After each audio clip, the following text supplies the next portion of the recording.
Hello, welcome to Sir Joker's Everyday Experts, or Everyday Experts with Sir Joker, whichever one you like. I like both ways. Today, I have a very familiar guest to myself. The young man, who's not really young, he's older than me. The young man is a person who I've known for 30 years now. And he is my best friend of the male persuasion. Heather is my other best friend. He is somebody I've known a long time. He's been with me as a best friend for all those years. He's always there. He's very supportive. We always hold each other down. A few years ago, I don't know the exact years, he can tell you better, he started a series called Scaredy Cat Guide. His first book was Scaredy Cat Guide to Realty, and it was a very good book. I didn't understand most of it, but I read it, and it was a very good read. And I'm assuming if you were looking into real estate and needed a quick guide to understanding it, it would help. He's now done Scaredy Cat Guide to Scaredy Cat Guide to Bitcoin, which is another book I haven't gotten yet, but I won't understand when I read it. But he is a person that's always been supportive of me, and he has now forayed all the way into the financial and real estate realm. And I remember when I knew him when he was going to Oneonta, and he was, a business major, and these are one of the things that he told me about.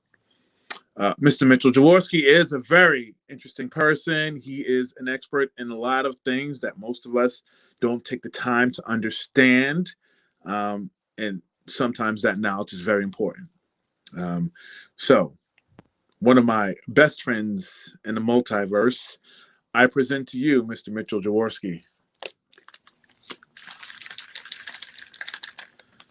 Mitchell J., how are you doing, sir? Hello there, Sir Super Joker. Leave off the super for everybody else. I'll just be the Joker, sir. Thank you.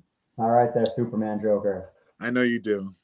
That makes one of us. How you doing, sir? Chilling, man. Just trying to keep up with the legend that is Kelly Carter. Thank you, sir. My legend is personified by your legendnicity. And as we go into this foray into your life, it'll be interesting. It'll be fun for me. I don't know. Foray into my life. And here I thought I was just going to come on and talk about crypto. Apparently I'm getting dissected. You are just going to talk about crypto in about 45 minutes. So you ready to begin, sir? Always ready. All right.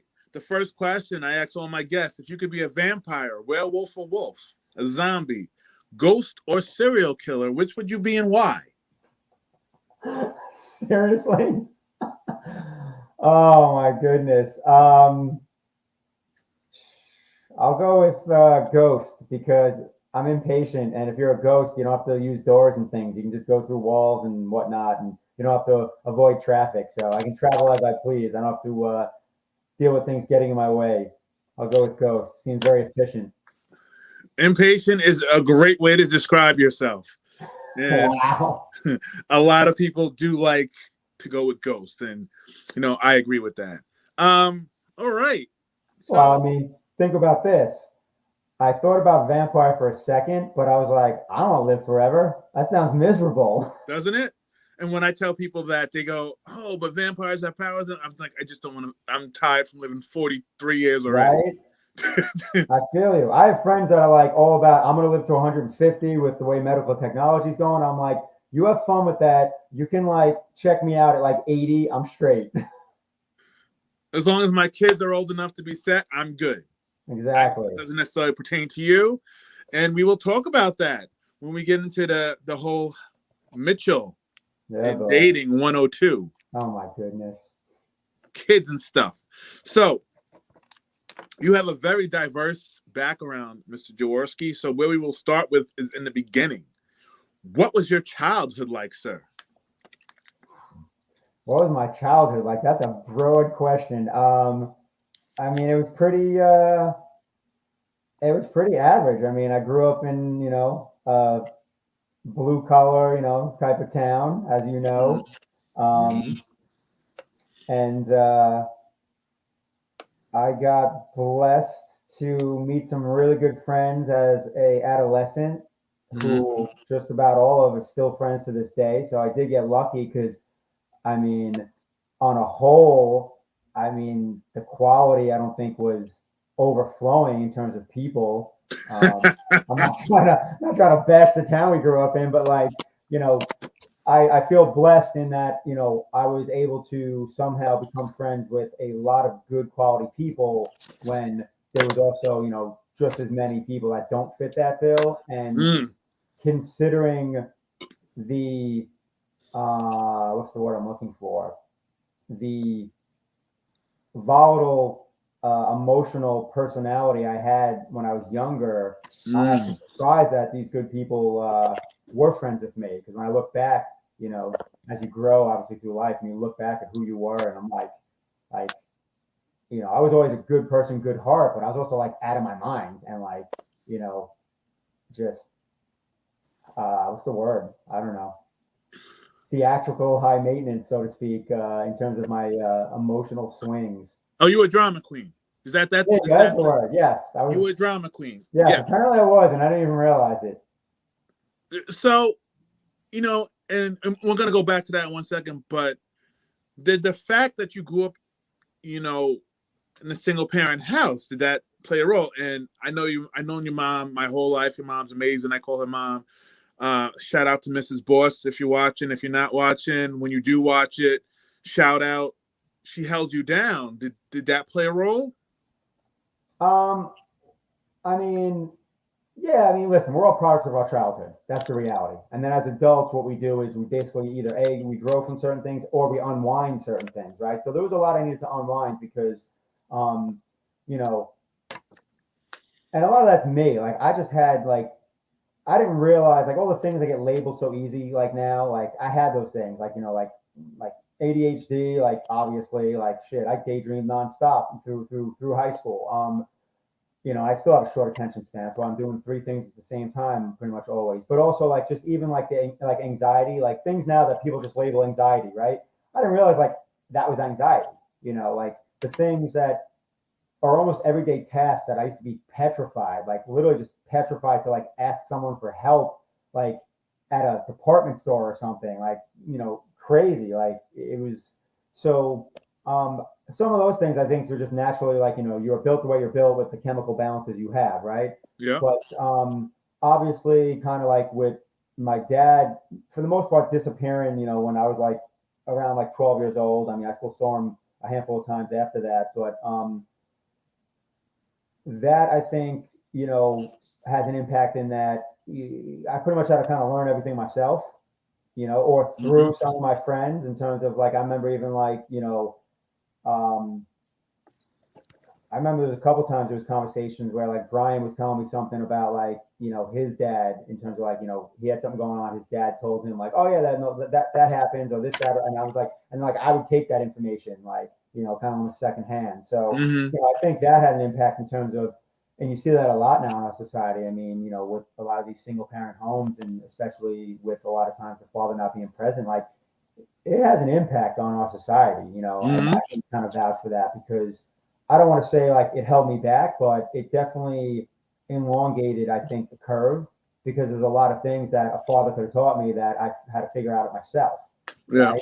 And that's not to say like my mom wasn't superwoman, right? Because she was, but she's still a female with a female perspective.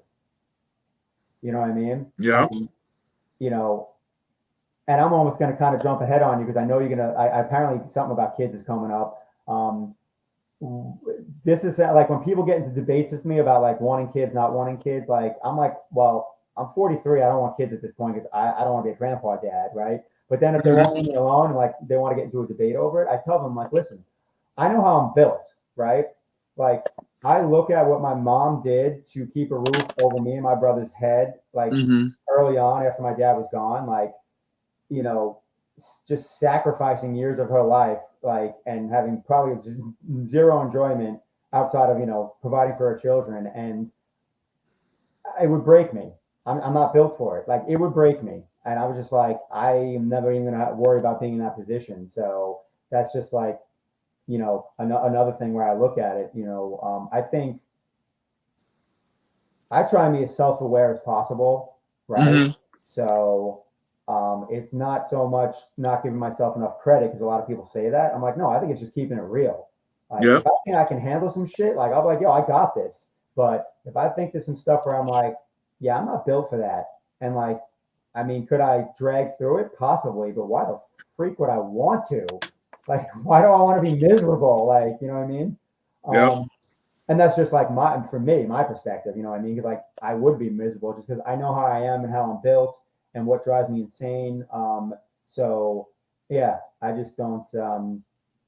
And again, like I guess maybe products of our experiences. So that's something that I always get into debates with people about when it comes to kids. But yeah, I mean, overall, I can't complain because childhood was growing up in a blue collar town. In the end, I always had a roof over my head. I mean, were times rough and we were broke as hell? Yes. I mean, I grew up broke as hell for many years. I started working when I was 14, and you know, I remember like going into my senior year, using my own money that I made working at like Southside or wherever it was, and buying school clothes. I remember going with like some of the girls we were friends with in high school, like to the mall and having them help me like find some clothes. I'm like, all right, senior year, I want to step up. Like I got some money saved from working this summer. Like let me buy some nice threads. See if I can get me a girlfriend.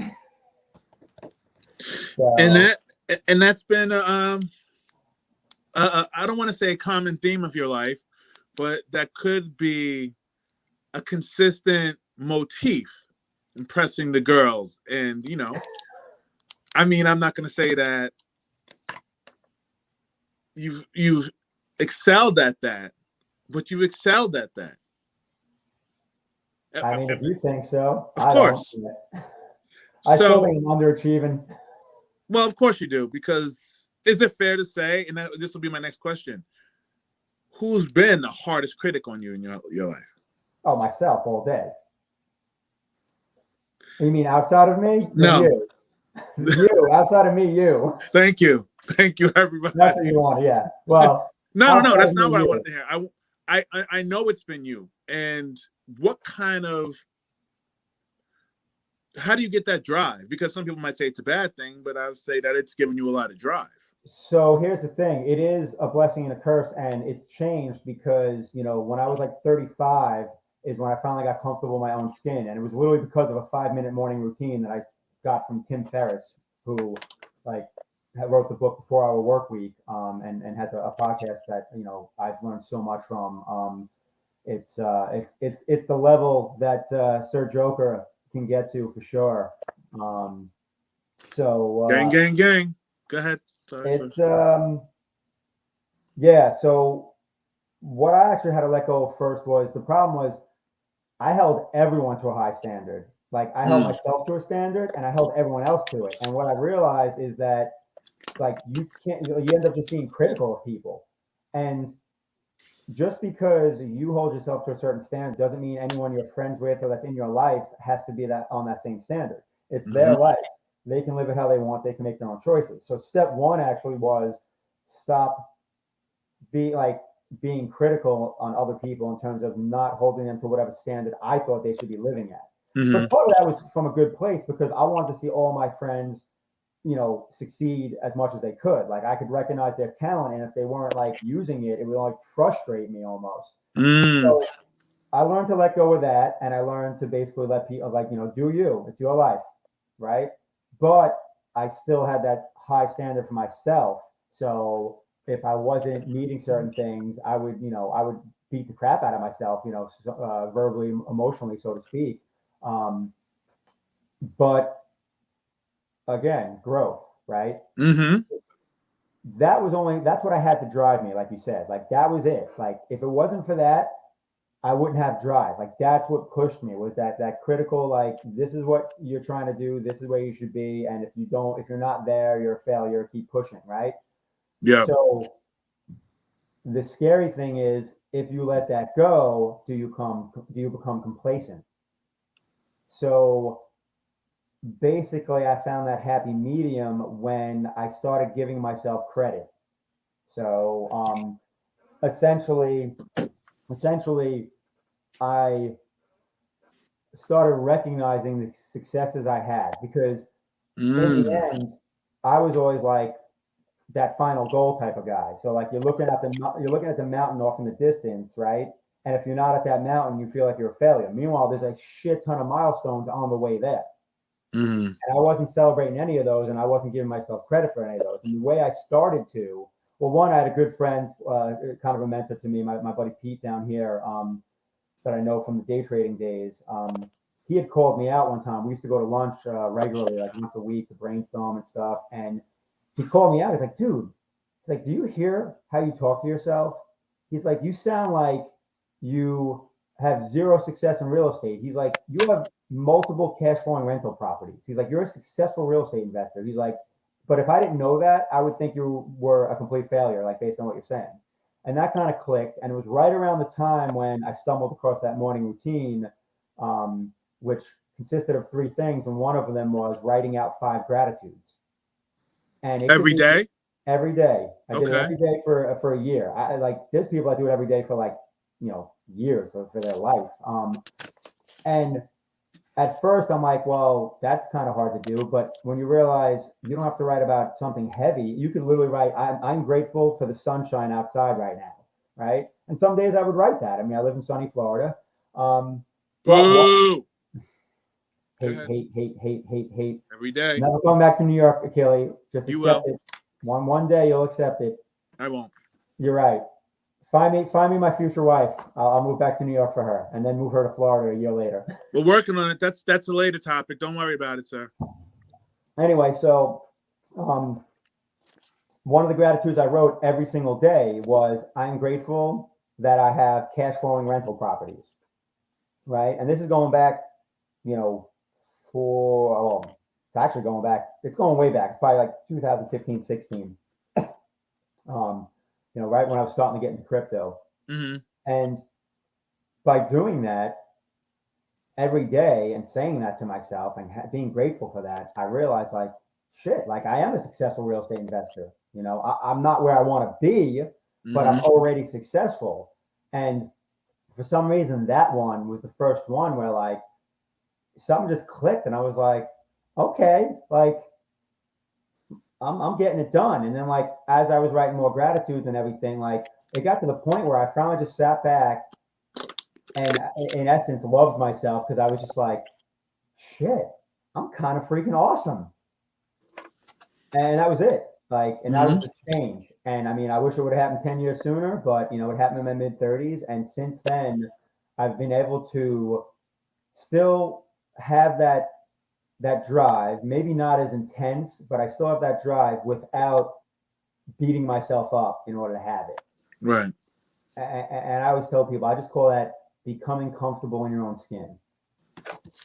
And I think when you become comfortable in your own skin, it's like when you basically finally, you have some confidence. You're just, you're not worried over everything. Like, and don't get me wrong, like I still have the insecurities, I still have my worries, but like I had zero confidence probably up until my mid 30s, Wow. and then this happened. So like I'm gonna tell like anyone that struggles with confidence, with even anxiety, like it's my opinion, you should try this routine I did. And it started with a 5-minute meditation to, I would find the instrumental song that I liked. And I used that 5 minutes not to be blank, because everyone thinks meditation, you have to be blank. I would use that 5 minutes to process thought out. And then at the end, if I happen to get to the point where like I turned the monkey mind off, right, and I was just actually focusing on my breath and not thinking, then great. If not the end of the world. Then I would open a journal. I would write like a few sentences of whatever was on my mind, maybe still. And then I would actually write out that day in terms of whatever I wanted to get done that day. I would write it like it was the end of the day and I already accomplished that. And I like, today is great because I did X, Y, Z. I would write it like it was already done. And then I'd write out the 5 gratitudes. Wow. And that was the routine I stole from Tim Ferriss. And I did that for a year. And honestly, I should still do it consistently because when I get into funks occasionally, it's the easiest way to get out of it. Because the bottom line is we all get into those funks, especially if you're having those times where you're like kind of laying around, not doing much or whatever, or you're not being very active, or whatever. Like, I hurt my ankle, twice in the last year and a half. So I was sitting on my ass for, weeks at a time. Like it's easy to fall into like a rut and let depression, kind of steep in. So just my friendly recommendation, worked great for me. I love it. Excellent. So because very few guests have known me as long as you have known me, what's it like knowing the Joker, Super Joker as you call it, for 30 years? And it might be like 31, 32, but we'll go with 30. Well, the short version of that is, as you say to me, and I say right back to you, you're the craziest person I know besides myself. So I think that's fitting. Yep. And even though you call me an enigma wrapped in a conundrum, swimming in a sea of ambiguity, I'm not going to lie. Any person I meet and I tell them that statement, like I tell them you call me that, they literally look at me and they're like, I can see that. I haven't had one person tell me they thought that was off base. They're like, I can see that. I love it. So, yeah, man. I don't know.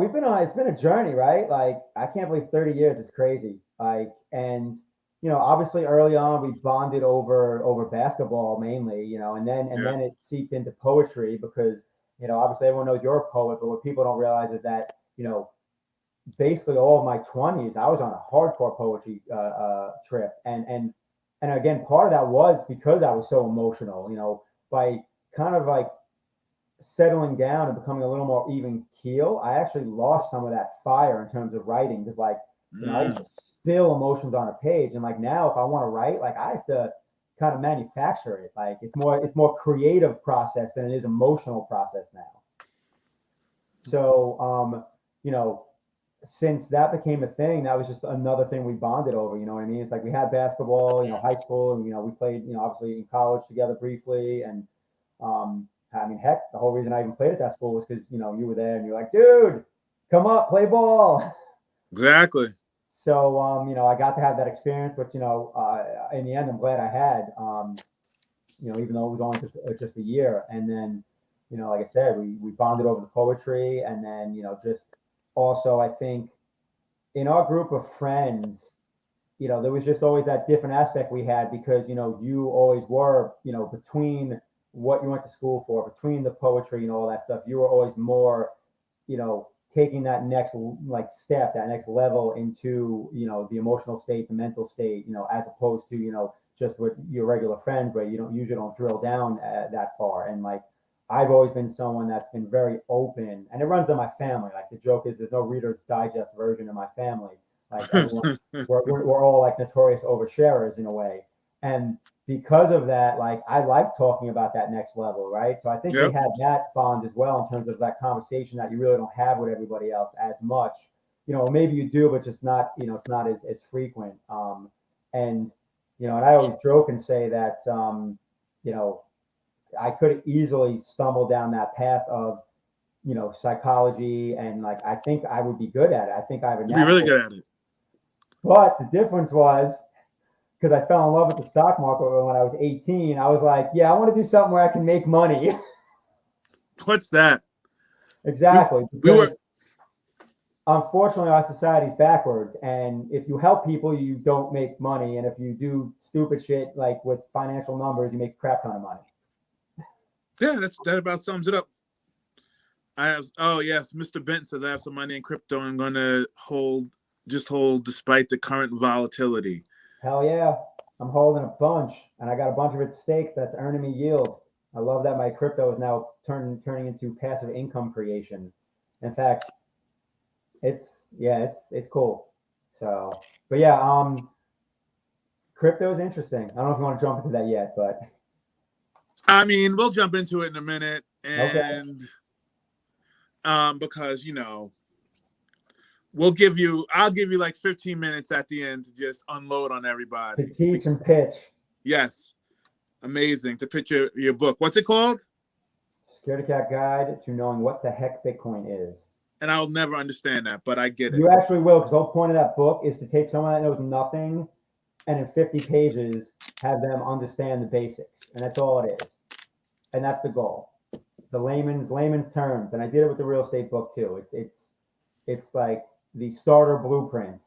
And that's why it's short. And that's what I try and do. I try and keep it brief. Like I don't fluff it up with extra stuff. Like this is what you need to know so you don't feel like you're completely lost. Okay. I like it. So just to jump back a little bit. I'm getting high too. What up, K Wood? I understand that you touched briefly that we played basketball together, and it's been like an ongoing albatross around our neck, we'll say, because as much as we like it, it breaks us down. These days. Yeah, it breaks us down as much as we love it. What was the role that sports played in your life? Because you were lacrosse, you were football, basketball. I don't even know how I got the sports ball because it doesn't even really run in my family. Like, I mean, I know my eldest uncle played soccer in high school, but like that was it. He was a musician. As you know, both my uncles are musicians, and my grandfather on my father's side, I think, played basketball, but like I didn't, I didn't have a really close relationship with him because he didn't live he wasn't local.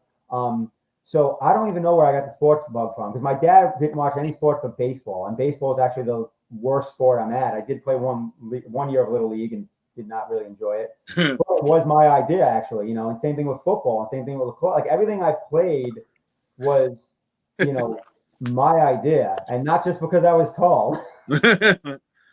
Mitchell, say hi to Emo, not Kaywood. Okay, I'm sorry. Although I can get what I have my own nicknames for them, but I will play nice and call her Emo. Hola, Emo, ¿cómo está?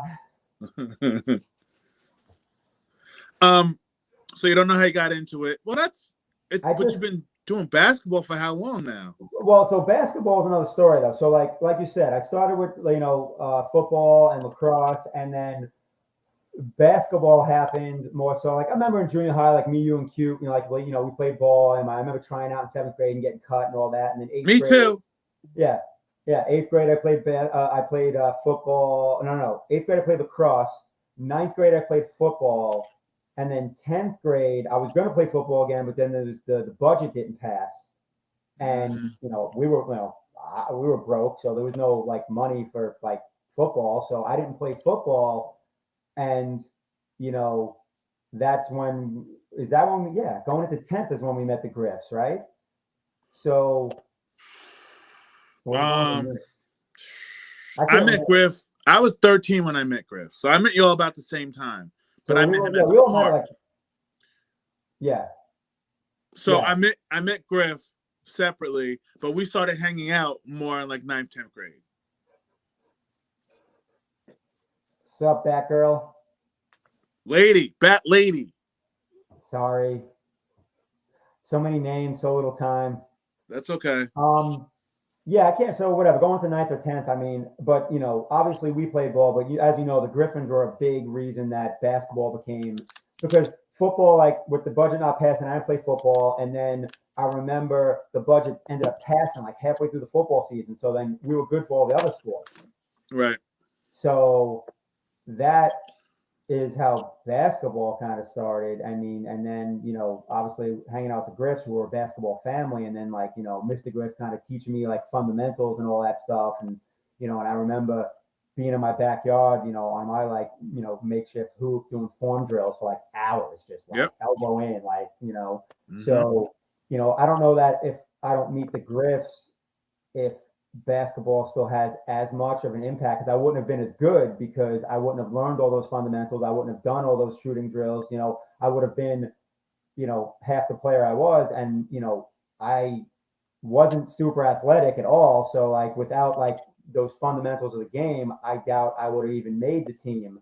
You know what I mean? In high school and or even in college. So I think that is, in terms of any kind of like clear piece of basketball being a thing, was, meeting the Griffins and learning from them as well. And, and we all played together. I mean, shit. I mean, how many times did we play in front of the house, all of us, Yeah. and even in front of Nick's house, I mean, we used to play ball all the time in front of the house on Pecan Street. Those people must have loved us. Basketball just bouncing all the time. But it kept us active and it kept us distracted, and that's what we did. It wasn't. 100%. We would ball till it was dark, and then we go inside and play video games. You guys. Yeah, we would. You wouldn't. We go in and play Madden and NBA 2K and NBA Jam. I retired my NBA. I retired my video game career after NBA Live '95. There you go. So punching it ahead a little bit, you make the most terrible decision in your life, in me and your mom's opinion. But in your opinion, you make a huge decision, you make a big move, and you decide to go to Florida. Tell me about that in Florida kind of versus New York. So, it's funny. I wouldn't say I decided to go to Florida. I kind of stumbled into it and then just accepted it. Like, said, you know what? Why not? Long Island's not going anywhere. I could always come back. So I'm going to give an abbreviated version of this because I'm going to do a little backstory, because how I got to that point was because of very, pivotal moment. So, obviously, that I was in Tower 2 on 9/11, and, that whole story. But if that moment doesn't happen, I probably never end up in Florida, because that started the domino that led to that path where I ended up with this job offer in Florida. Because after that happened, I go back to work for Morgan Stanley, and, I'm whatever I am. I'm in shock. I'm in whatever. I don't know what it is, but I basically had insomnia for months. And what happened was, I'm at that job working as a stockbroker. I don't enjoy it, because really, like, the first year as a stockbroker, all you're doing is just dialing the phone all day long and trying to get clients. Yeah. And especially like now I could do that if I needed to, but back then, like, no way. I was petrified to like call someone on the phone and like ask for something and try and get you know what I mean? Like, so it wasn't going to work out probably anyway. So what happened was, 3 months after, 9/11, I got a call from a job recruiter that I was working with, like, when I was graduating college. And he said, listen, I know that, what you're doing right now is not really what you want. He's like, I have a job as a financial analyst at a company called Adecco, and it was right across the street in Melville from my building at Morgan Stanley. So I went on an interview for that job. I got that job. And with that job, I was basically at first managing like information, like databases and whatnot. And then I had a friend of mine kind of teach me how to run the monthly financials when he was moving on. So that's how I fell into that work, where I was basically like a financial systems administrator. So like, I was maintaining the financial software that all the accountants use. And through that job, through that experience is how I ended up being able to get that job in Florida. So, which my mom still hates Brian Healy for it, because he was moving to Florida from Manhattan, and he caught me at a bad day at work. And I'm like, you know what, Florida sounds cool. So I went and I looked for jobs, and there was no jobs anywhere near where he was going to be. And I saw this one job in Boca Raton paying like crazy more money than I was making. And I was like, wait, what? I can maybe get a job in Florida making, like, it was ridiculous. Like, it was like a 35% increase, and in Florida where you have no state income tax. So I applied for this one job only. Yeah, I know you hate it. And I ended up getting an interview, and I flew down to Florida, and I went on like an all-day interview. Like, I met everyone from the dude I was going to replace to the VP of the division happened to be in town that day. Wow. So I really did, like, I'm not even kidding you, it was like a 6-hour interview between all the people I met. And I don't know what the hell was going on that day, but whatever it was, I remember walking out of the building and wanting to bottle it up, because I was in the zone. You know how it is, like when we play ball and you're in the zone. I don't know. I walked off that plane, and for some reason I was just in the zone. And I mean, I remember there was stuff that came out of my mouth that, like, in my head, I'm like, did I really just say that? Like, that sounds kind of cocky. Like, who is this guy right now? And how do I get him to show up more often? And I'm 26 at this, at that time. And I literally remember saying to the VP of the whole division, like, because they were concerned about my years of experience because it was short. Like they wanted 5 and I was only 3. And little did they know I was only like a year in the actual work. I was 3 at the job, but only a year into the actual work. And they wanted someone with 5 years experience. And I basically said to them, like, listen, I went from knowing nothing about this system, and now I'm an all-star. So you shouldn't be worried about, the years of experience. And normally I wouldn't have the gall to say that even like and be that confident. So I don't know what it was, but I'm glad like and yeah, not only did they offer me the job, I actually turned it down at first, and then they made a better offer. And what happened was, so this is how I ended up in Florida. True story. I was so hell bent on being a man of my word that the recruiter, I'll still remember his name too, Joe Labello. The guy's a beast, and he has his own firm now, like all these years later. Guy's a awesome recruiter. He calls me up about the offer, and I tell him like, listen, I understand it's a good offer. I understand like it's more money for me, but it was below the salary range that they had, which remember back in the day on Monster they actually post salary ranges, the good old days. And I told him, I'm like, listen, I get it, it's a good offer, but I just want to get the bottom of the salary range. If you get that, I'm like, I'm in. Like, I'm like, he's like trying to talk me into like why that, is asking too much, this, that, and the other thing.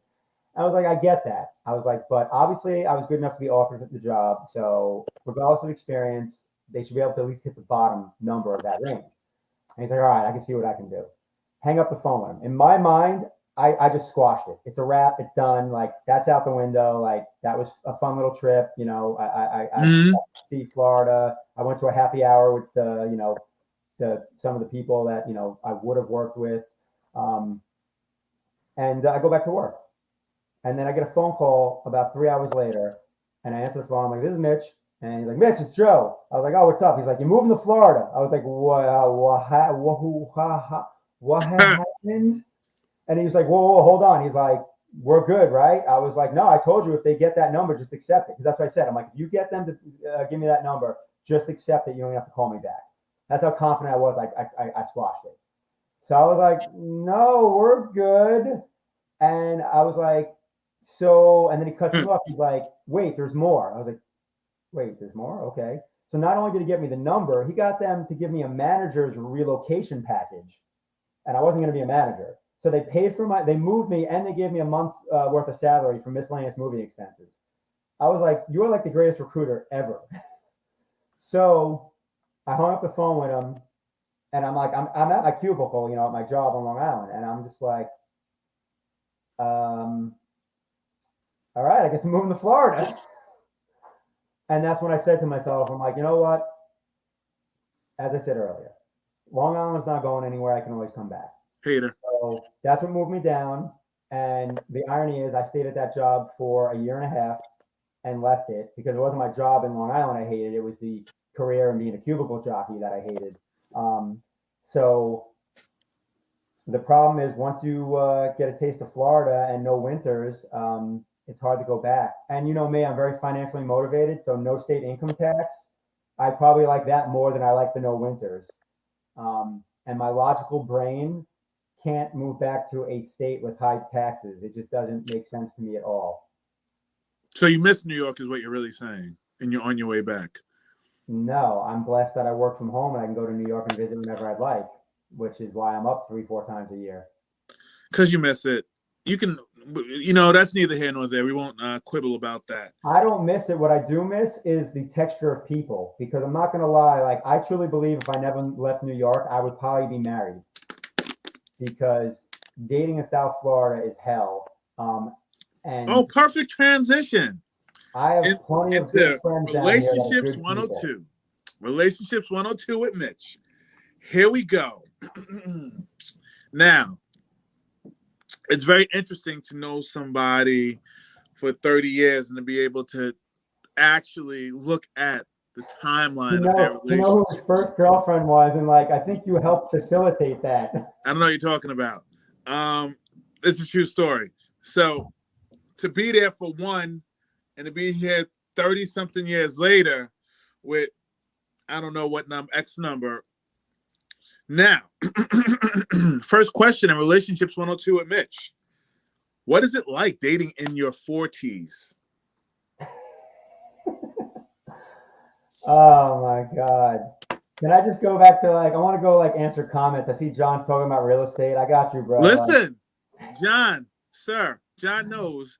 I No, will make sure that Mr. Bent, all of his information will be answered in about 7 minutes. So, yeah, make that 14 because we know I'm long-winded. Dating in your 40s, it's interesting because, here's the thing. When I got to my late 30s, I realized something. And some people might laugh at this, right? But it's something that fit for me. It sounds ridiculous, but it fit for me. So when I was in my late 30s, I realized this, right? I've kind of aged out in terms of meeting someone that's still, hasn't been married yet, hasn't had kids yet, isn't completely emotionally damaged. That's like that late 20s, early 30s. So yeah, I can meet someone that's, obviously, 30 years old or whatever, 10 years or less is not, uncommon these days. And then the flip side was, the divorcees I'd meet with kids had young kids because, we're still not that old, right? And I'll date a woman with kids, but I just didn't want to date a woman with young kids because, you know me, I like to have that freedom, that flexibility. I'm very spontaneous. So if a woman's got a young child, she doesn't have that, flexibility. So, I think it would be, almost unfair to date someone like that just because I know what my personality is, right? And I wouldn't want to make them feel burdened just because of, how I am. And so my whole thing was you know what? I love life right now. I'm doing my thing. I work from home. I'm investing. I'm doing what I want. I'm trying to build a business, right? I can stay completely busy with that. I like doing my things. I like going to play cards with my boys. I like, going on, trips to AC if I want to. I like visiting friends, last minute if I want to, go up to New York, go to Massachusetts, go, wherever. So I was enjoying that. So I'm you know what? I think I'm just going to wild out for the next, 5 to 7 years. And then when I hit 45 or so, then I'll start looking for a woman around my age who at this point has kids that are, either grown or teenagers. And that was the plan. As you know, that plan didn't play out because I met, my ex-girlfriend when literally months before I turned 40, and then, that went on for a couple of years. And then, eventually, ended, which sucked because, I loved and cared about her and I still had to end it because it's we're both not happy. And we're trying to be happy and it's not working. And it's how long do you keep trying? And then obviously, there was plenty of other factors in regards to logistics and distance and all that. So, that threw a wrench into that whole idea I had, right? So then I fell back onto that as my default, and I've kind of been dating since. But I'm such an aberration when it comes to that question because the fact that I'm allergic to dogs is a big play in dating because if you go and you listen, I'm a finance numbers guy. I look at the numbers and the trends. If you go on a dating site or a dating app, if you filter out no pets, it will literally filter out at least 95% of the women. Wow.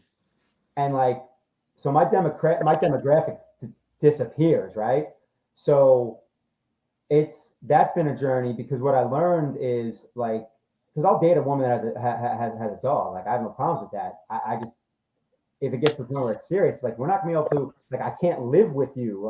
I can't be I can't go more than one night with the dog. Otherwise I'm done. I actually was with a bunch of friends at the beach earlier today and somehow this story came up and I talked about how I had an issue with my eyes for a year and a half because I went to visit a friend that had a couple dogs and I stayed there a few nights and it triggered some stuff. But you learn as you date though, because I used to talk about pets maybe after going on a few dates with somebody and I'm not even lying. I would watch girls everything. We could have a few good dates and the pet thing would come up and I would tell them that I was allergic to dogs and I can't really live with a dog. I'm not gonna have a dog. I would literally watch their eyes just glaze over. It went from everything was going well to I'm literally dead to them. So I'm well, I'm not going to waste time. I'm not going to waste her time or my money, so to speak, doing multiple dates. so I just started leading with it. Like first dates, I would bring up pets and be like, listen, I want you to know like this is a thing about me. Um, so if That you that's hear voices. Oh, sorry, the dog thing. Go ahead. well, I hear those too, but we just talk to each other. Um, but yeah, so I just started leading with it in terms of dating because it's like, you know, if that's going to be an issue. So, and it's funny because girls will be like, oh, so that's a deal breaker for you. I'm like, no, it's a health issue for me. It's a deal breaker for you. Like, I'm down to date. Like, so, so, you know, with that being said, like my dating experience is not typical of most people because, you know, I'm losing the vast majority of the demographic of the dating pool, especially nowadays where, you know, pets and especially dogs over the last 20 years has become super popular. Like, you know, our society is so trendy. And like, if you look at the trends over the last 20 years, what is it? It's dogs, tattoos, and basically smoking something, weed, vaping, something. Um, Okay, yeah. so hold on. That's a great segue into my next question. Dogs, tattoos, and kids in your dating life. Yes, it's called. I remember. Nut used to say it. Well, it was like as a comment, like if you saw like something, you'd just be like, "This game's called I lose." That's what I call the dating game. I lose. Mm-hmm. Um. So yeah, it's you know, and those things are, in my opinion, those things are all kind of trivial, right? Because you know, if two people meet and it's just like they're supposed to be together, like you figure it out, right? Mm-hmm. You all make sacrifices, right? Although that's really hard to get to that point because you know, in the end, like the in the end, a chick's always going to pick her dog, and I'm never going to put a girl in a position where she has to pick her dog or me, right? So that's why. What's the point of like you know dating someone that has a dog? Because then it's just going to get to that at some point. I'm not gonna lie Mm-hmm. though, like I'll literally like meet a girl and be like, oh, how old's your dog? Like, Oh oh, it's boy. 15. In my head, I'm like, yes. It sounds bad, but I mean, hey, you know, I'm trying to like find a winning formula here. But you know, like I said, all that in the end is trivial. Like in the end, it's about finding like a good person and you know, and what you know you mesh with. And you know, I need someone that's also intelligent that I can have a badass conversation with. Mm. You know what I mean? Like I don't. It doesn't matter how pretty a girl is. If we don't have a good conversation, and you know, and you know that, and you know some of my you know exes and some of the girls I've dated, like you know, and a lot of them even in Florida, maybe you haven't met, but a lot of them, you know, were smart women that you could have good conversation with, and you know, that's big for me because if the conversation is not engaging, like I'm just I'm zoned out.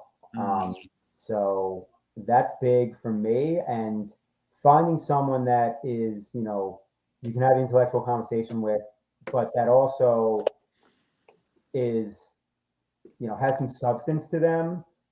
The dating pool in South Florida isn't known for that. And even the women say it, you know, men and women say it, you know, because you have a lot of, you know, superficial, a lot of fake, a lot of money down here. And that's what it is. I mean, you know, South Mm. Florida, in my opinion, like is second to like Hollywood, California in terms of like, you know, fakeness. So, Mm. and that's just, you know, my opinion because there are good people down here, you know, and I have Mm-hmm. good friends and, you know, you know, some of them. And it's funny because like those good friends that I know from here, when they come, if they come up to New York, they fit like right in. And that's how I'm like, all right, yeah, I was right. Like you guys are solid. Like, so, you know, I'm not trying to hate on South Florida in that regard, but it's more about everything's percentages, so to speak, right? So I know the demographic, like the odds are not in your favor, so to speak, as opposed to where you might go somewhere else where, you know, I don't know, maybe like a good town, a good city, and like you go to Chicago, like it's your odds are way better in Chicago. Like you go to Mm. Chicago, like that was the running joke about Chicago. It was like anyone moves to Chicago within 6 months meets their wife, Oh and wow. and it happened to Healy. He was there for like 6 months and met his wife, and it happened to his friend. And so, you know, this stuff is real. People don't realize that, like these demographics. These demographics are real, and you know, I always say the only thing I miss about New York is the people. Mm-hmm. Of That's course, really because New York's better. just the people. No, New York's better. So, Just the people. um, you're wrong as usual. But do you believe in numbers more than you believe in people? I think it's a happy balance of both. I don't like looking at just numbers is like you can't do that. There's no emotion in that, and like I'm like way too emotional like to be that. I look at I'll look at trends, right? Mm-hmm. And I'll be self-aware of that, and I'm not going to be blind and be like, oh, like XYZ, like I should definitely be able to do this. And like I'm looking at it, I'm like, yeah, like this is not stacked in my favor. Why would I assume that there's going to be really good success? You know what I mean? Like I like to stay in reality. You know what I mean? Mm-hmm.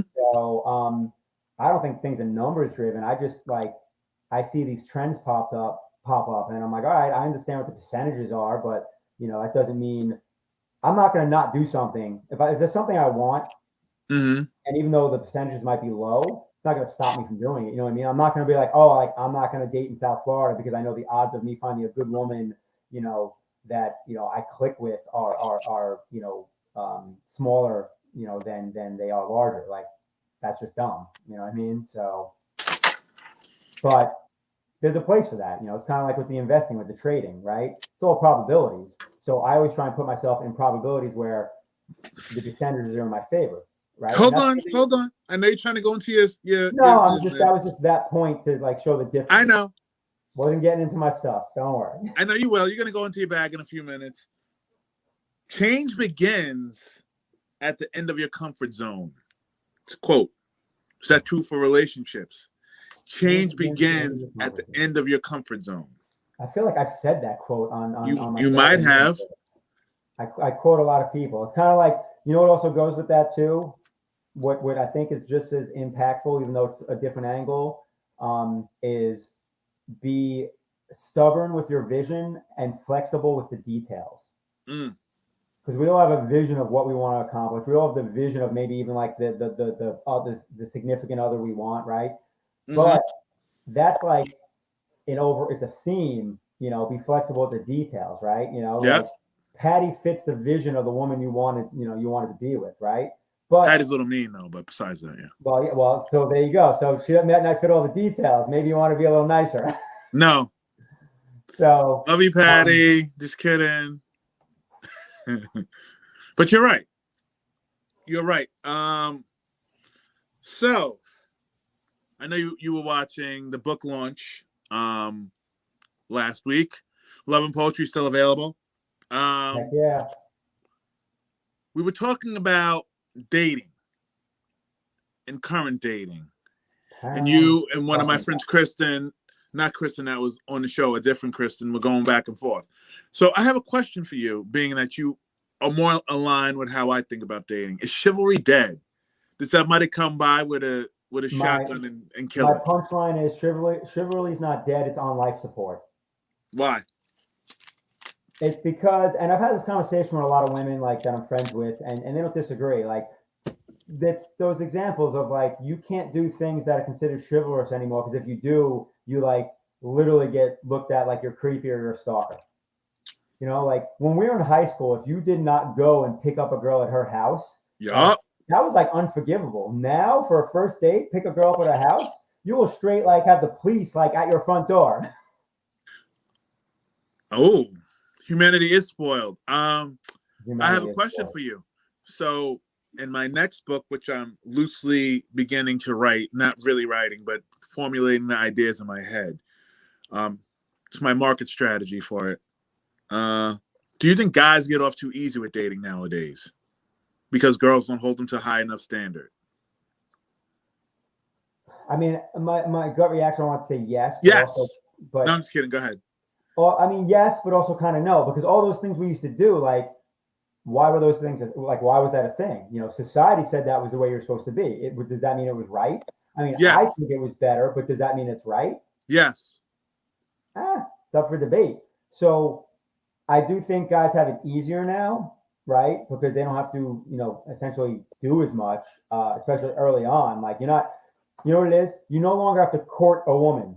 Right? That word is dead. No one says court. Like, what I mean? If you say that, someone's going to look at you like, are you my grandfather? Like, you don't have to court a woman anymore. Like, you can pursue a woman, but it's different. Like, courting was a different thing. What I mean? It was those things we were talking about. It was that, being chivalrous, and the little things even. And that's not to say women don't appreciate, opening doors and things like that, Most women do. Some are miserable, but since you don't have to do those things necessarily, like if you don't do those things, it doesn't automatically get you eliminated. That's the difference. So that's why it might be easier for guys now. And here's the problem too, is that I don't even call, you know what, erase that word problem.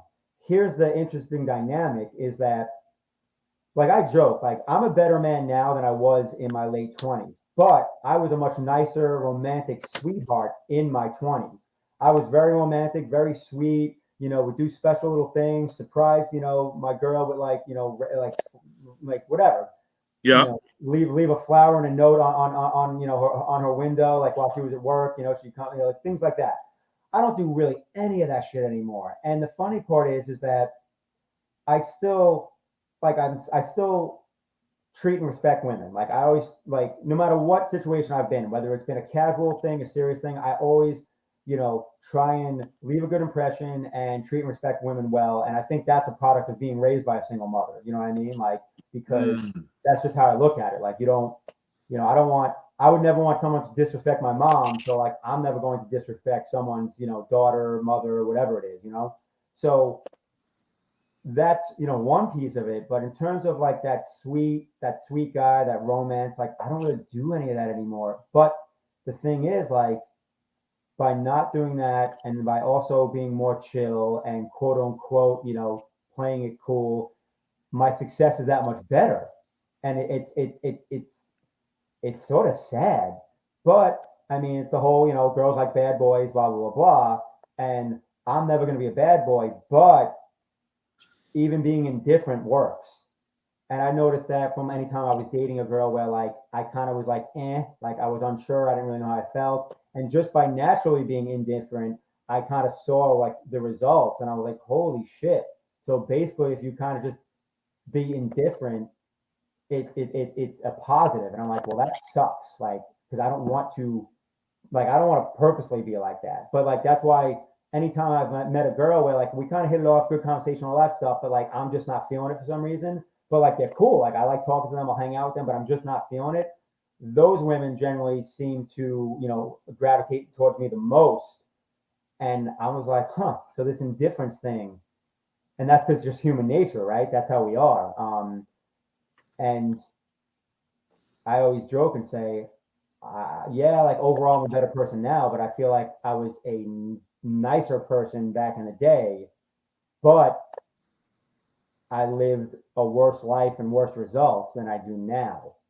You know what I mean? By being, not being so sweet, not being so I don't want to say attentive or whatever, and you know, not just being so amped up, Because when I meet someone that I like, I get excited and like, I assume they felt how I felt, and you want to spend time together and talk and blah blah blah and all that stuff. And I think as you get older too, you just want to have the energy too, like to be that like amped up. You know what I mean? Like those whirlwind romances. It's like you almost like I'm kind of too old for that. Like it's like everyone's got life and bills and kids, and um, so I think that's kind of the big thing I've noticed in terms of my dating life over the last 15 years, especially. Okay. So, can you bring up Mr. Ben's quote, Matt, please?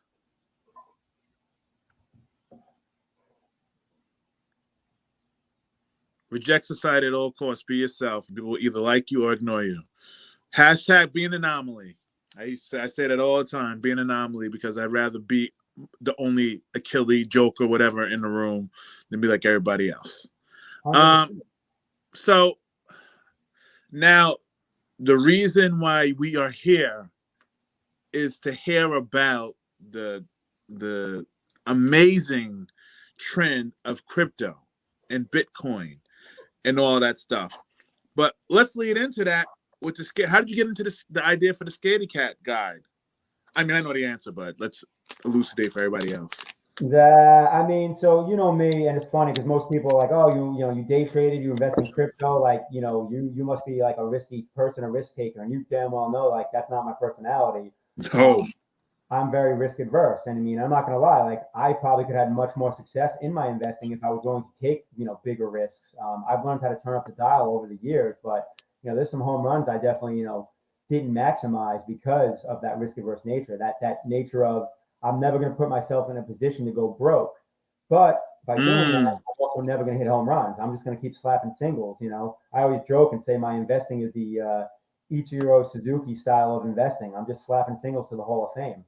Um, so, you know, I was thinking, I was trying to come up with a brand because, I was writing that real estate book. I have obviously that writer bug, that, we both have. And, I transitioned away from poetry and started, writing more so Oh, me too, conveniently. edu- educational content. Well, it's smart too, because, maybe you want to have a book that actually, makes some money at one point, right?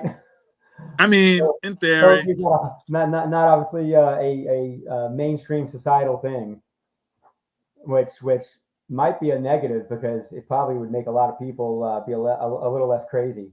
Um, Mm. so yeah, I basically was like, what's my target market? My target market is me.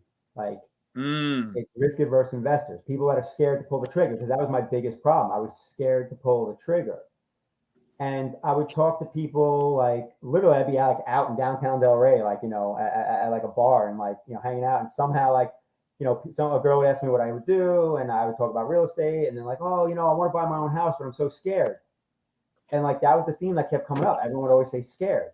So that's sort of like how I'm like, all right, so everyone's a scaredy cat, and so I was just like, Mm. all right, scaredy cat, I'm like, what can I'm like scaredy cat Branding, guide? branding, branding. Yes, I'm like scaredy cat guide, and I could put anything behind it because Mm-hmm. at first I wanted to write a bunch of different like a books on all the topics, almost like a for dummies type thing. So I'm like scaredy cat guide to anything. I can have other people write books under the brand, and that was the original goal when I started it. I Yeah, mean, we had talked about that a yeah, exactly. Like, yeah, long time ago. long time ago. Yeah, you were going to do the relationship Yeah, books. You got guide to whatever successful relationships yeah. or so that could maybe be a thing one day. But the books have more become a marketing tool. For the educational business. Where I do the Zoom calls and I do the stage speaking where I'm teaching people. At first real estate, but now the focus has really been switched to crypto just because um, there's a community I'm part of, like a coaching community, and a lot of those guys are also real estate investors, and I'm the resident crypto guy, so it just made sense for me to focus on crypto because if people want real estate, yeah, I can step in and do it still, and sometimes I still do certain calls, but they also have that knowledge.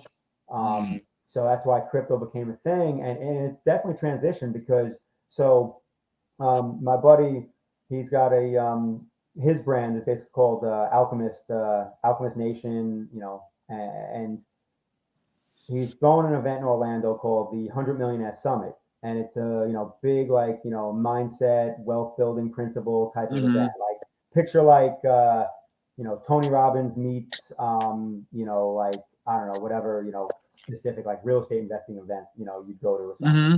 Kind of like a hybrid. So it's going to be a lot of mindset and then strategies.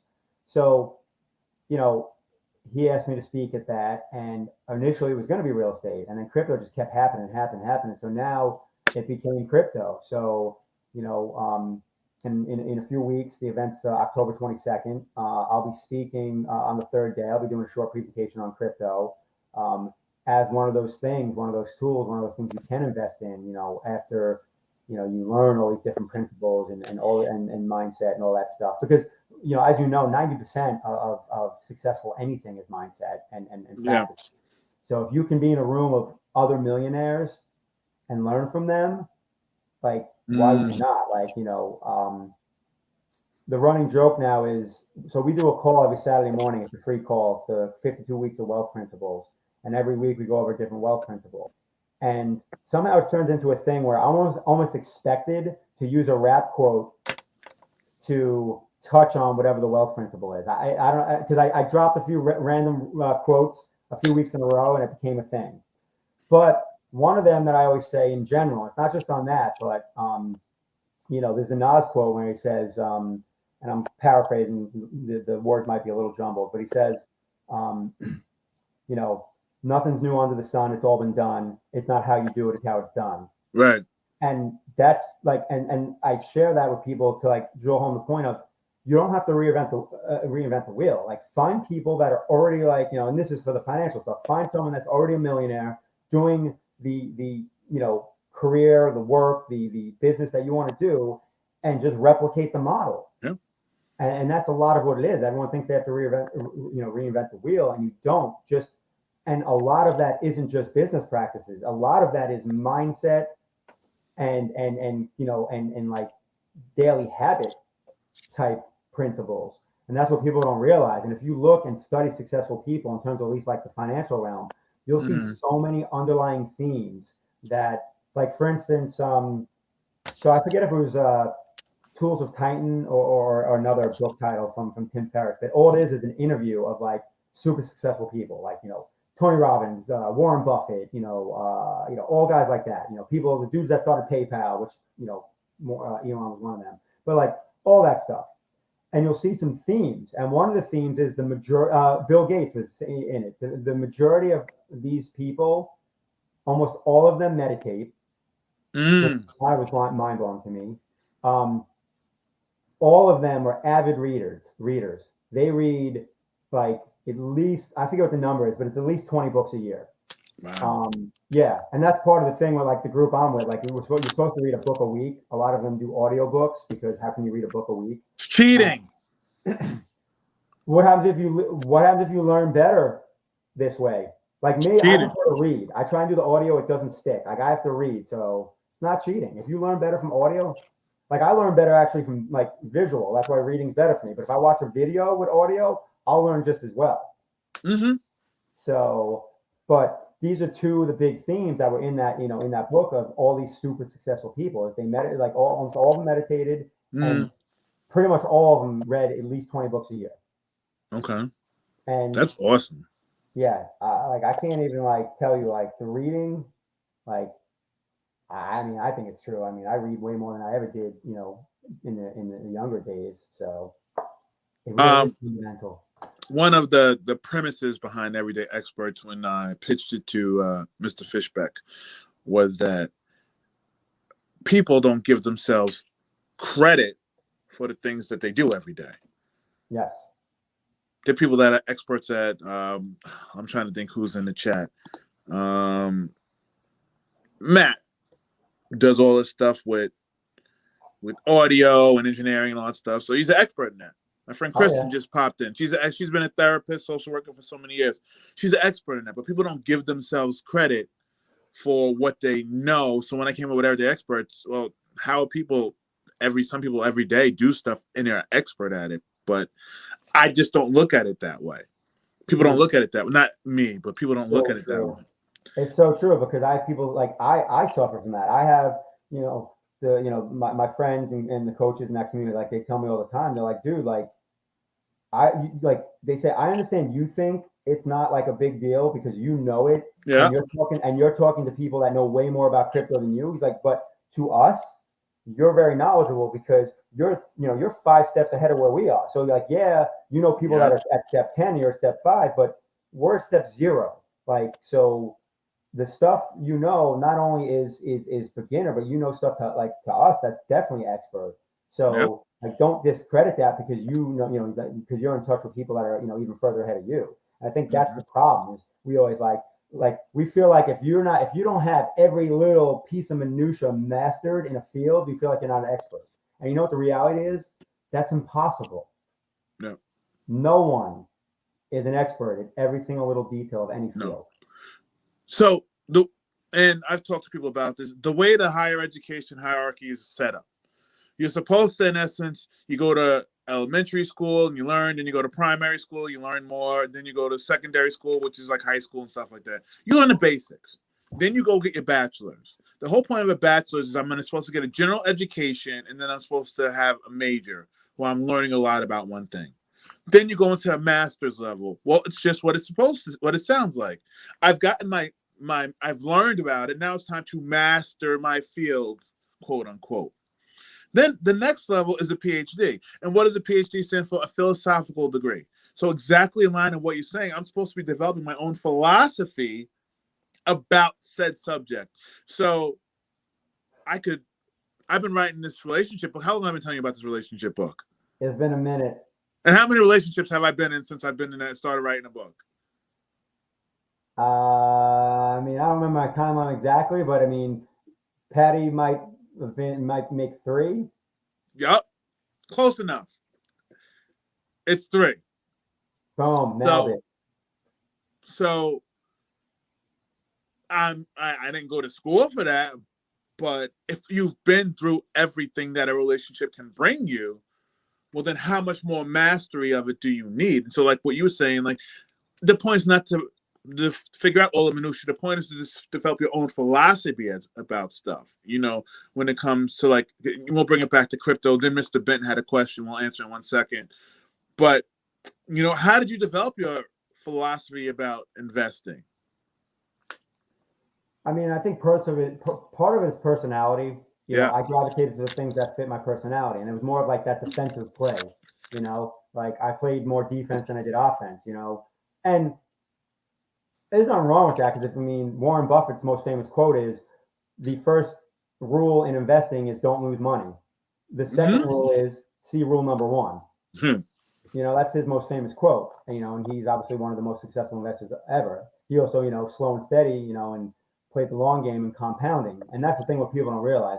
The Yeah. power of compounding is real. Yeah. And the problem is we live in such a, you know, instant gratification social media society now that no one lets the snowball start. It's the Nope. same thing with like real estate. Like when people start, you know, investing in real estate, like they want to leave their job and live off rental income like in 1 year. And I'm like, yeah, no. Like if everything goes spectacularly, it's going to take at least 3, and it's probably going to take 5 because you don't start seeing the dividends, so to speak, of that compounding until year 3 at least. And you know, and that holds true not only I think in investing, but in life in general, like in how you treat people, in what you do. Like people want like that, you know what I mean? Like if you do a good deed, you get it returned right away. Like it doesn't work like that.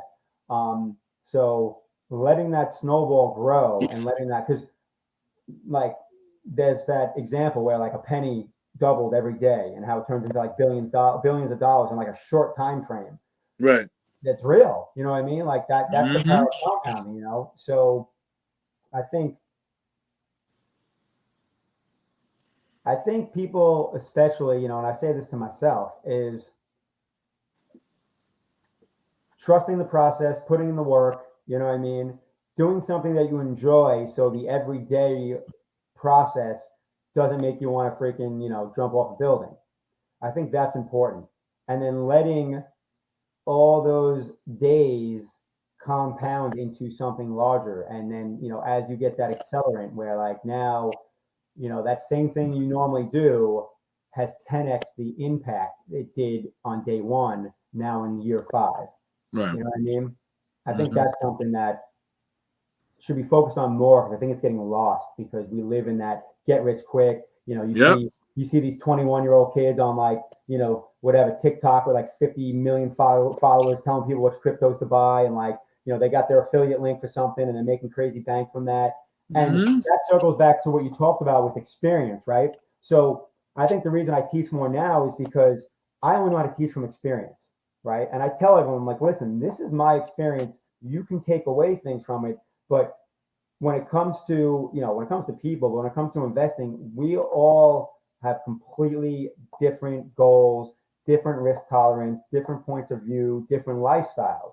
You need to factor those things into these decisions, right? So I can't, when you say, oh, should I buy XYZ?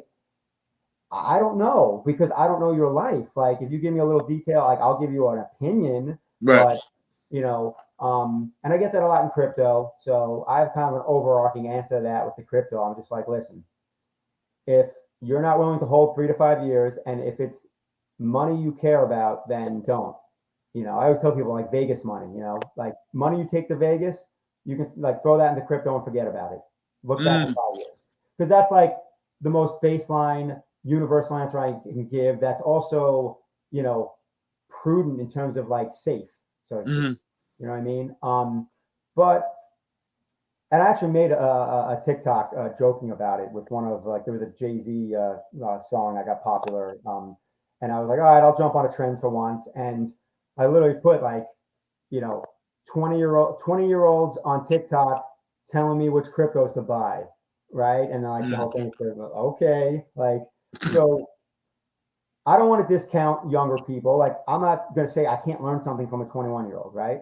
Right. But I'm going to take it with a grain of salt because like you're 21, like you ain't been through anything yet. You know, maybe you've been through a little bit, you know. I was through some shit at that point, but like, you know, I'm 43 now. Like I know what the last 20 years look like. I know how I grew. I know what I learned. You know what I mean? So like I'm like looking at these like, you know, 20-year-olds jumping in crypto, and I'm like, yo, I got like decades at this point investing. You know, I day traded for 5 years. Like this stuff you're throwing out there was like, I know this stuff. I've been done, used it, and don't even use it anymore. Mm-hmm. You know what I mean? You're throwing it out like it's like, you know, like it's the newest, you know, newest Newest thing. thing. Yeah. Um, and the problem is it's just a lot of there's a lot of hype now. It's all flash. You know what I mean? A lot of flash and not a lot of substance. And it frustrates me because that's what you have to do to garner attention, right? Yep. Like I do a little of it, and I hate that I have to do it. And again, that's not saying that people that are doing that aren't also offering value, but you have to pay attention to who you're listening to because there's a lot of people that are just hype and flash, right? And they're just jumping on. We say in crypto we call it the Momo crowd, the momentum, right? So it's all Okay. about that Momo. So like when Dogecoin was like skyrocketing, you know, earlier this year. Like you could just jump on that and hype the shit out of it, and everyone would listen to you. Like, oh, it's like I bought Doge at 7 cents, it's at 50. I'm a genius. And then the shit goes down to like 25 cents, 20 cents. I'm like, all right, great. Did you sell any of it 50 cents? You know what I Right. mean? Like, and when people were blowing me up about that thing, and I'm like, yo, if you're not in it already, don't buy it. And they're like, why? Because I'm like, because everything I've ever seen in investing, there's like a 90% chance this thing's gonna fucking pull back. And does that mean I'm gonna be right? No, I can go straight to $1. But the odds are, based on what I'm looking at, it's going to have a hard pullback. And sure enough, you know, the odds played out and it went back down, you know, ended up being down at like 20 cents it got down to. And there's a bunch of people bought it at 50 cents, lose money. Oh, crypto's a scam, crypto sucks. No, it's not. You did some dumb shit. Right. Like, don't chase. Like, so it's those things that like frustrate me because I don't like seeing people get hurt. And for me, like financial is my passion. So when I see people get hurt financially, it sort of pisses me off. So my biggest piece of advice I always tell people is list like who you're listening to, why. Why are you listening to them? What's their resume? Why should you listen to them? What have they done? You know what I mean? Yeah. Like show me the success, you know, or are they just a salesman? Because there's plenty of those. There's even all these big programs like, you know, with the real estate coaching programs and all that stuff. A lot of them are really just sales programs and they're just spit and you just put in the machine, you get spit out with all this information and here you go, have fun. Like there's no support, there's no like they're teaching you all the stuff that you could find on your own if you took the time to do it. Right. Right. And I always say that with stuff, I'm like, you should get a coach if you want to learn something, but make sure that coach is doing what they're teaching. And basically to save time. You could do it yourself. Like, you know me, I'm Mr. like independent, like one man show. Like I doubled my success curve. Like I doubled that timeline because I was like, I'll do it all myself. I'll learn it myself. I'll find it myself. Right. And if I just would have went to someone else that was already doing it, I would have cut down that learning curve and cut down that time to be successful so much. And that's literally what I tell people, like, you know, on the coaching stuff. I'm like, listen, you can do this yourself. You can figure it out. But if you basically get a coach, you're going to accelerate that timeline. So there's no right answer. Do what's right for you. But it goes back to, and it's funny because it falls into, I say it all the time. You have two things. It always comes down to time and money. Time and money. Which one? You either spend more time, you're going to spend more money. So which one do you value more? Right? So if you can get to a destination 3 times faster by spending a little money on a coach, well, if you have the money to do it, then why not? Right. But again, personal choice. I was stubborn and frugal and cheap, and I'm like, I'm not going to pay this person for that. I can figure it out myself. Was?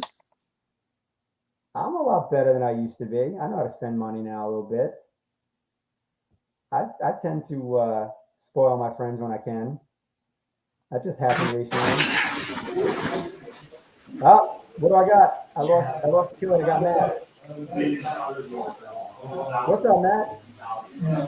Sorry about that. We lost Joker for a second. Super Joker We needs a lost Joker. super connection. He'll be right back. What's up, man? Interview's going well. Yeah, man. I'm just sharing what I can. So it's easy, obviously, with Achilles because 30 years deep. So talking to him, talking to family. Well, But yeah, so, I'm sure everyone appreciates the knowledge. Here's Joker. My bad. I have big hands and a little phone. I hit the wrong button. You're kind of like Batman now. I hope so. Would That's you like to go to the amazing. Batcave? All right. So can we bring up John's question about gambling because Mitchell has a poker addiction? I mean, Achilles Sir Joker has never gambled. I love math and no gambling is foolish, but I gotta ask, does Mitch gamble and also has Sir Joker ever gambled? No, not really. I'm not into gambling. I try not to do addictive things. Because I would get really mad if I lost. I think the closest to an addiction I have would be what? What do you think, Mitch? What do you think I'm gonna say? Being a relentless pain in the ass. That's okay. Two things. What else?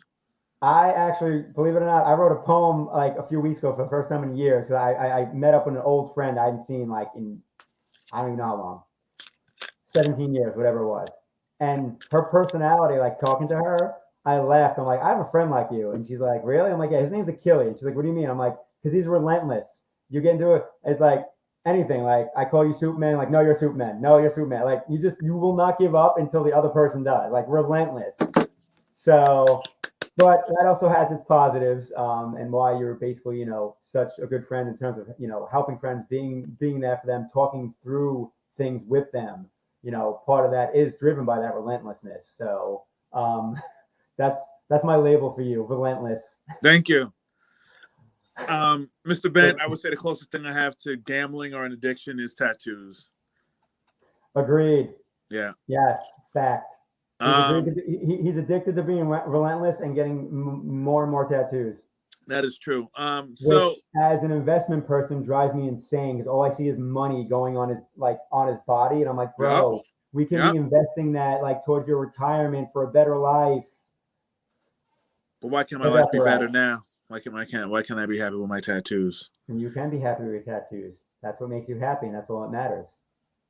What makes me happy is my friends being financially successful, but I'm going to try and help them in any way I can. I understand that. So, sir, Mr. Ben asked about gambling. Would you like to? I don't know if you have. I know you do poker. So, John, the short answer is on Wednesday I was at the Coconut Creek Casino here in Florida playing poker. After we actually messed around slot machines, which I rarely do because slot machines are just dumping money. But one of my buddies is into it, and there was apparently this slot machine that had some payout that's way higher than it normally is. So he's like, "It's gonna hit." So I'm like, "Whatever, I'll throw a little money in with you. Let's go." But yeah, I on and off. I play poker pretty regularly. I'm back to being regularly of late. So I pretty much play every Wednesday night for the last like 4 or 5 months. But I have streaks where I don't play at all. I used to gamble a lot, like sports betting, like in my 20s, like hardcore, like had a bookie, the whole nine. Watched every sports game, had a system, all that crap. And then I had 1 week where I lost a nice little chunk of money, and I handed it to my guy, and I looked at him and I said, "I will never give you money again." And I pretty much stopped betting on sports at that point. I started doing like fantasy football and like some survivor pools. And then even over the last I haven't done a fantasy football league in 5 years now. This makes 5 seasons. Sheesh. Just doing only survivor pools because it's this huge one. It's actually run out of New York on Long Island. It's ginormous. It gets like 100 and it gets like $150,000 prize pool. It's $100 buy-in. That's how many people play it. I didn't do it this year for the first time since I found out about it. But I might do. They have a second chance pool that I'm probably going to jump into. But a product of that isn't like not that I don't like gambling anymore. It's more so the things that eat up time in my life, whether it's watching a lot of TV, whether it's, watching sports, whether it's, managing my fantasy football team. Like, I just don't have the freaking time, like between investing in crypto, investing in real estate, trading crypto, building, trying to, build out the Scaredy Cat brand, writing more books. And I write content every day. Like, I literally write some kind of blog post every single day that I post to this crypto social media site called Leo Finance. And some of those posts do go to my Scaredy Cat website as well. And then, obviously even the TikTok, content. So creating content every day, building a business, investing in two different things, and then still trying to have a resemblance of a social life. I just don't even have the time to like gamble. So that's why it's just kind of like go play poker with my boys. So I agree with you. Like, gambling can be stupid. That's one of the reasons I like poker, because it's a skill game and you're playing against other people, and there is actual, reality in being cash positive in poker, as opposed to, roulette, or playing slots, and don't get me wrong, there's people that sports bet for a living. I got a buddy that, can handicap like a mofo. He's been kicked off like 2 sheets, I think, because he was winning too much. Oh, wow. So yeah, there's a thing, but majority of people lose money gambling. Jeez. And I know this just because of some friends I have and the businesses they have, and I'm amazed that like these people still keep betting after losing for years and years and years. But it's enjoyment for them, and or maybe an addiction. And we all have our vices. So, but Yep. I don't completely like disown gambling. Like, I like playing poker. I'm going to continue to play poker. I play craps. Craps is my favorite game. Like, when I go to Vegas or Atlantic City, I spend more time playing craps than I do playing poker. But same theme. Out of all the table games in a casino, craps is the closest thing to a 50-50. Like, people think it's roulette. It's not. Craps is the closest thing you have to being 50-50 at a casino table game. It's like 49 something or whatever. So that's, and I also just enjoy playing. Like, I like throwing the dice. So it's also entertainment, but at least it's something I have a shot at having sessions where I can win some good dollars, which, lucky has happened in the past. And actually, there's some crazy, I'm not going to get into it, but there's some crazy stories. In fact, Achille, last time I was in Atlantic City with Mr. Griff, we had the most crazy story. I went broke in 3 minutes, and some dude put a $25 chip in front of me. He's like, I need you to keep rolling. And I took his $25 chip, and I ran it up to $500. Wow. So I turned this, so I went from being down like 400 to being up 100 off of someone else's money. And Mr. Griff just looked at me. He's like, did that really just happen? He was just laughing the whole time. That's I got awesome. hot with the dice. I was rolling for like 30 minutes. It was literally just me and this guy at the table. But anyway, yeah, that was a fun story. Mr. Bent, you're not trash. So as we sort of wrap up, what would you want me to take away from your book about crypto? I mean, the reality is it's your starter guide. Like, I call it more of a booklet than a book. I want you to basically know what the heck Bitcoin is and not be afraid of investing in crypto, because that's the biggest thing. Like, we fear what we don't know. Matt, can you bring up his cover? I'm sorry, Mitch. Oh, yeah, that's good. I mean, I got the shameless plug in my background. That's all right. Go ahead, Mitch. So it's a booklet. I mean, like I said, that's the goal. It's to take you from fear to knowing. Since we fear what we don't know, it's just once you know, you're like, oh, what was I so scared of? And that's it. I just want the light bulb to go off, because everyone I've taught and most people that even read the book, they're just like, oh, crypto is way less complicated than people think it is. Now, you can go down the rabbit hole into some other stuff like decentralized finance and all that stuff, and then it can get really confusing. But the basics of crypto is dumb easy. Like, if you understand how to use like your online banking, you can understand crypto, especially when you're talking about centralized services like, Coinbase is, one of the most well-known exchange. Like, Coinbase is basically the crypto equivalent of like Charles Schwab for your stocks. Okay. It's basically like that's the best comparison I can give you. Right? They're the custodian. You run things through them, right? With crypto, though, there's the whole decentralization thing. So that's when you can go next level, where you can take your crypto in your own wallets, have full control of it. Where you don't have to worry about what Coinbase's rules are and all that stuff, and if the government forces them to report your crypto, any of that stuff. Like that's what people love about crypto is you have full control of your money, right? So that's the next step. I teach that even in the book, though, how to like even put your crypto from Coinbase onto a separate wallet, like a software wallet that you would have on your laptop or something.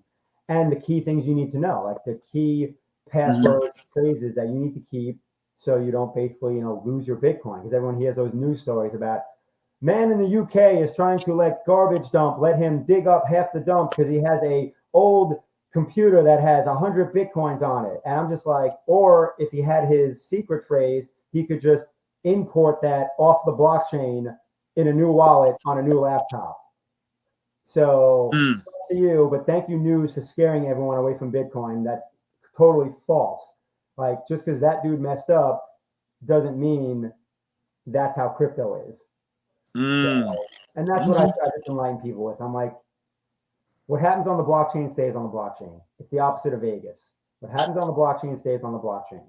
So once you do something on the blockchain, it is forever there. And that's what's beautiful about it. It's immutable. You know what I mean? You can't change it. You can't, like there's no cook in the books. So if it's decentralized, and that's the difference between decentralized and centralized. So you, in the end, can always get your information off the blockchain as long as you have the same type wallet and that phrase, and you can just import it off the blockchain, and that's the beauty of it. So, and it's crazy. It's just a crazy, it's a paradigm shifting technology. It's a new world. It's transparent. It's immutable. It's always there, and it's already changing the way financial services are done. And people don't realize blockchain, because that's what crypto is. It's like crypto's on blockchain technology. So many corporations already use blockchain, and I talk about it in the book. IBM's been using blockchain technology for years, but in house. I mean, it's not like Bitcoin, where it's for the public and it can be used by everybody. Right. So, and that's what I explain in the book. I explain that anyone has access to this. Anyone can technically mine Bitcoin if they wanted to. Like you just have to learn, the technical aspects, and you're good. So but no one needs to do that. They can keep it simple. They can buy a little crypto on Coinbase and hold it as part of their portfolio. And is it a risk asset? Yes. Well, every financial planner generally tells people roughly 10% of their portfolio should be in risky assets, speculative assets that maybe can, become home runs. Well, crypto can be within that. Wow. That's a lot to process for us slow-minded people. And I mean me. I overinform. I apologize. No, you didn't overinform. You're giving information. That's what is important. 2 questions left, sir. Do it.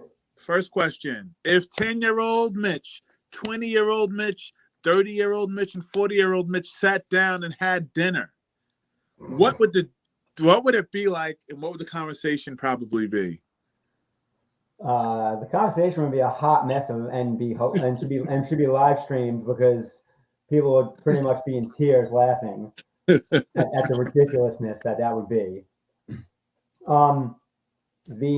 And it's funny, I actually love that question, because I always tell people, like, the person I am now is better than the person I was at 30, and the person I am at 50, I fully expect to be better than the person I was at 40, because I think life is about growth.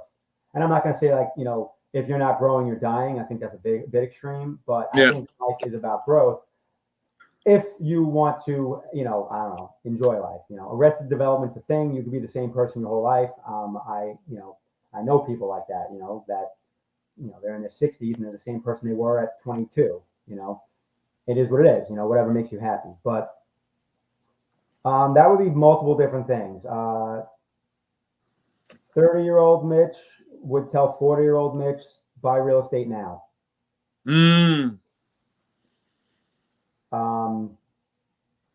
Oh, nice. Dropping the links. I like it. If you're interested in buying Mitch's book and you want to find out more, you go to his website. You can sign up for a free crypto call. And he's Scaredy Cat Guide at all the things. Yes, if you want to stalk me on the socials, my TikTok's dropping crypto charts, which is a little more advanced, but for those that are investing. And yeah, I do a free crypto call every Tuesday night at 6:30. It's a free Zoom call where I basically teach the basics, some of the stuff that's in the book, and then I do a little Q&A.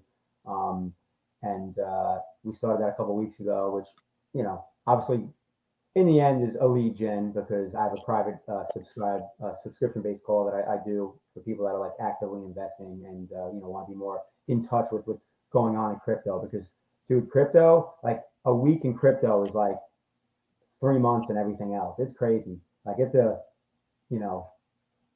It sounds growing. like it's very dense. I mean, I know you say it's simple, but it sounds like there's a lot to it. You know what it is? Not that there's a lot to it. It's that it's 10 years old. It's in its infancy. Like it's still growing and like it changes rapidly. And I think that's what it is. So, but, 20-year-old me would wait, hold on. You had 30-year-old me would tell 40-year-old me. 30-year-old me told 40-year-old me to buy real estate now. 20-year-old me would tell 30-year-old me, because at that point I still was. I could have saved 3 or 4 years. 20-year-old me would have told 30-year-old me, don't sweat the small stuff. 10-year-old me would have told 20-year-old me, don't wait until you're 18 years old to start shedding the victim mentality. Oof. Because as Mr. Griff used to call me, Charlie Brown, like I was walking around like I had a dark cloud over my head. And I don't know why, and I'm grateful for it, and I'm blessed. We graduated high school. I turned 18 like right before we graduated high school. And for some reason, after we graduated high school and I got out of high school, it was like this cloud parted. And that was the first time I said to myself, I'm like, I'm not going to be like this. And, my dad very much had the victim mentality, right? So, I mean, I know that growing up, like he had an excuse for everything. Nothing was ever his fault. He had bad luck. Our last name was cursed, blah, blah, blah, right? F that. Like, no, like you brought 90% of that shit on yourself. Do we all catch bad breaks in life sometime? 100%, right? But learn something from it. There's no such thing as failures, just lessons. So 10-year-old self would definitely tell 20-year-old self, get that done earlier. I like it. That's a very you don't make progress with a victim mindset. It's a very Mitchell answer. Last question. If you could be any superhero or a supervillain, and you could choose both if you'd like, which one would you be and why? Or who would be? Can the answer be none? Because I really never had an affinity to be a superhero or supervillain. If you had a superpower. Wait, I got it. Hold on. Okay. I got you. I know what supervillain I am because I've been called it many times by good friends, and I take it as a compliment. Apparently, I've been told, and I told you this and you agreed, I am Gru from Despicable Me. That's right. Because I seem evil because I say a lot of stupid shit that sounds bad, but it's never meant maliciously. I'm just being open and honest. And anyone that knows me knows like I'm a good dude with a good heart and like I don't do people wrong, but I say a lot of dumbass shit and it seems like I'm evil. I love it. I remember the first time someone called me Gru, I laughed my ass off. I'm like, holy shit, that is spot on. It is. The supervillain that's not a villain. Okay, Mr. Jaworski, we have come to the end of the road for part 1 of your interview. I don't know when part 2 is going to be yet, but I do want to, I know we got into a little more of this other stuff, but I did want to give you ample time to discuss your cryptocurrency. Then we can talk about your next book, whichever it may be, when that comes out, if it's going to come out. Thank you for being on Everyday Experts. You are the man. Sit tight. Don't drop out. Mr. Munoz, can you bring up the October slate?